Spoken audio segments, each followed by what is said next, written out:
Hi, and welcome back. We're here for part 3 of Getting Results Through Others. And this is a manager and supervisory training program that we've put together for you. If you watched our introduction, and I've got a link here for you to get back to that if you don't, we talked about where do today's managers come from. And we said that today, most managers have what we call their MBA. They became a manager by accident. Maybe they're in the right place at the right time, maybe the son or daughter of the owner, or maybe they're the longest tenured employee, and all of a sudden, with a snap of a finger, you're now a manager. So congratulations. Now, that's not necessarily a bad thing. Some good things can come from that, but things have changed, and now our job is to get results through others. So over time, we've surveyed our clients and our customers and asked them, what are the skills that are required to be effective at manager, to be able to get results through others? And on your screen, we've got the 9 listed here. Number 1, and training session number 1, I'll provide the link to that now, is to help team members be productive. In segment 2 that I provided for you, we did communicating effectively, and I'll include that link now. Today in this workshop, we'll do activity and results and some time management that will help you become an effective manager and leader. Next, we talk about clarifying goals and expectations, motivating people to produce, the art and the science of motivation.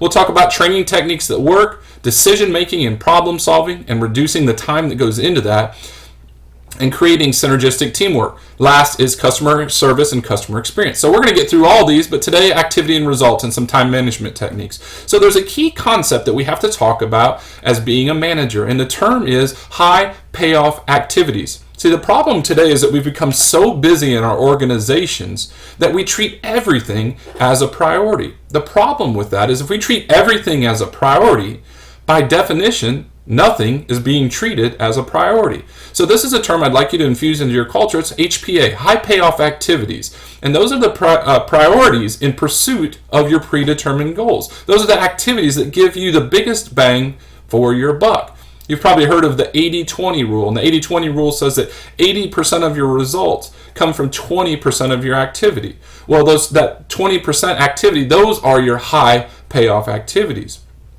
But something significant happened when you were promoted to manager.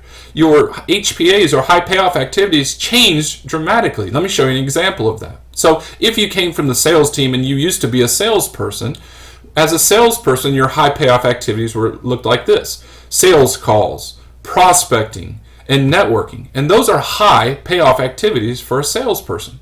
But the day you were promoted, everything changed. Those are no longer your high payoff activities. As a sales manager or a manager or supervisor of any department, not just sales, these are your new high payoff activities. These are the activities that give you and your organization the biggest bang for the buck. So if you got a pen and paper, take this down. But here are your 4 highest payoff activities as a manager or supervisor: planning, organizing, and goal setting, communication of expectations, training and delegation, tracking and evaluating results. These are the activities that give you and your organization the greatest bang for your buck. But that's very different than back when you were a staff member. And so that requires a shift, a change in how we handle our time. And it's not easy. So one of the questions I'm always asked is, how? There's not enough hours in the day to do this. How am I going to be able to plan and communicate and train and track?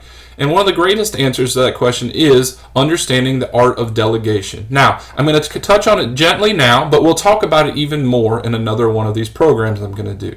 But when it comes to delegation, delegation is taking an item off of your to-do list and allowing another team member to help you with that. You do not delegate high payoff activities, you delegate low payoff activities. Something you don't need to be doing but are. And so you're going to do that. Let's talk about 4 phases to delegation. Most people don't recognize that there are phases to delegation. They just simply try to hand an item off and let it go. So in 4 phases, number 1 is the wait until do so. This is an employee that you have a low level of confidence in. It's very time consuming. This is generally going to be your new employee. It's very time consuming because you're going to tell them every aspect: how to do, what to do, where to do, every aspect of the new task that you're delegating to this employee to do. Very time consuming, but necessary for a certain level of employee. The second phase in delegation is seek permission before acting. And seek permission is going to be for an employee that's ready to accept new responsibility, but still needs your guidance. And so it's that next level of delegation. The third level of delegation is act and report immediately. This is an employee that you have a higher level of confidence in, and the person's performing, doing a good job at work. They're ready to handle more responsibility. Now, this can be time consuming for your employee because they have to wait for you to respond or to report back to you. So make sure that you are accessible for this employee, that you're doing the act and report immediately delegation. Finally, step number 4, and this is the phase of delegation that you're working to try to get as many or all of your employees to, and it's the act and report routinely delegation. This is your highest level of delegation. This gives them empowerment, initiative, and responsibility. This is an employee that you can trust and have trained, and they know how to think like you would think. Act and report routinely is the highest form of delegation, and you're working to try to get all your employees there. So the 4 phases: wait until told what to do. Again, a new employee or low level of confidence. Seek permission before acting is that next level coming up a staircase.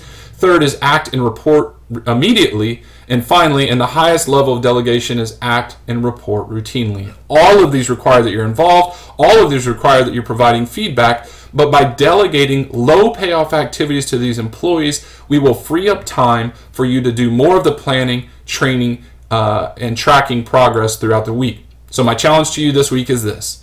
Pick one item that you've been doing that we would consider a low payoff activity. You've been doing it, but you don't need to do it.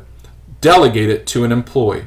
Think of the 4 phases of delegation that we just talked about. Recognize where you'll need to initiate this employee, help them with the process, and let them run with it. It does require that you follow up, that you provide the training, and that you stay in touch with them until they can do this instinctively and reflectively and are exceeding your expectations. Pick one to-do item and delegate it. Do it properly. Follow through and make sure that you're providing the feedback that's needed. All of my contact information is on the screen in front of you. We'll be moving forward with the next item, so make sure you stay in touch. Provide any feedback you have, and thanks. Good luck and make this one work for you. Talk to you soon. Bye-bye.